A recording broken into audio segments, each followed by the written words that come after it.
મહેસાણા જિલ્લાના ગોઝારિયામાં લાંઘણજ પોલીસ જુગારના અડ્ડા પર ત્રાટકી હતી ત્યારે આ અસરકારક અને સમયસરની કાર્યવાહી બદલ પોલીસ તંત્રને અભિનંદન પાઠવવા જરૂરી છે।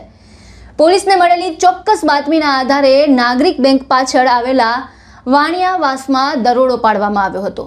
પોલીસની આ કાર્યવાહી દરમિયાન ગંજીપાની અને રોકડ રકમની હારજીતનો જુગાર છે તે રમતા કુલ 9 લોકોને ઝડપી પાડવામાં આવ્યા। આ કામગીરીમાં પોલીસે કુલ 1,70,600 રૂપિયાનો મુદ્દામાલ છે તે પકડી પાડ્યો છે, જેમાં 28,600ની રોકડ, 10 મોબાઈલ ફોન, 52 ગંજીપાના અને વિવિધ રંગના 61 કોઈનનો સમાવેશ થાય છે। આ સમગ્ર કાર્યવાહીમાં માત્ર એક જુગારધામ સામેનો આ દરોડો નહોતો, પણ ગેરકાયદેસર પ્રવૃત્તિઓ સામે પોલીસની સતર્કતા અને કડક વલણનું ઉદાહરણ છે। ખાસ કરી જ્યારે આ કેસમાં ગોઝારિયા ગામ પંચાયતના વોર્ડ નંબર 16ના સભ્ય તરીકે પ્રફુલભાઈ ગોવિંદભાઈ પટેલનું નામ સામે આવ્યું, ત્યારે પોલીસ દ્વારા કોઈ પણ પ્રકારના ભેદભાવ રાખ્યા વિના કાયદા મુજબ કાર્યવાહી કરવામાં આવે તે બાબત મહત્વપૂર્ણ બની જાય।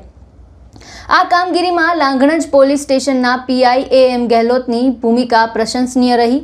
બાતમીને ગંભીરતાથી લઈ યોગ્ય આયોજન સાથે દરોડો પાડવો અને આરોપીઓને ઝડપી પાડવા સાથે મુદ્દામાલ કબજે કરવો, આ સમગ્ર કામગીરી પોલીસની કાર્યક્ષમતા દર્શાવે છે। સાથે જ મહેસાણા જિલ્લાના એસપી હિમાંશુ સોલંકીની દેખરેખ અને માર્ગદર્શન હેઠળ પોલીસ દ્વારા ગેરકાયદેસર પ્રવૃત્તિઓ સામે કડક અભિયાન ચલાવવામાં આવી રહ્યું છે, તે પણ અભિનંદનને પાત્ર છે। પોલીસનું આવું સક્રિય વલણ સમાજમાં કાયદો અને વ્યવસ્થા પ્રત્યે વિશ્વાસ છે તે વધારે। જુગાર જેવી પ્રવૃત્તિ માત્ર કાયદાનો ભંગ નથી કરતી, પણ અનેક પરિવારોને આર્થિક અને સામાજિક મુશ્કેલીઓ તરફ ધકેલતી હોય છે। માટે આવી પ્રવૃત્તિઓ સામે સમયસર કાર્યવાહી કરવી ખૂબ જ જરૂરી બની જાય છે। હવે આ કેસમાં પોલીસની આગળની તપાસમાં શું વિગત સામે આવે છે, કોણ કોણ સંકળાયેલું છે અને આ પ્રવૃત્તિ કેટલા સમયથી ચાલી રહી હતી તે બાબતો ખૂબ જ મહત્વપૂર્ણ બની રહેશે। ફરી એકવાર ગોઝારિયાના આ અસરકારક કાર્યવાહી બદલ પીઆઈ એમ ગેહલોત સહિત લાંઘણજ પોલીસની ટીમ અને મહેસાણા જિલ્લા પોલીસ વડાને અભિનંદન। કાયદો સૌ માટે સમાન છે અને કાયદો તોડનાર સામે નિષ્પક્ષ તથા કડક કાર્યવાહી જ સશક્ત પોલીસ વ્યવસ્થાની ઓળખ છે।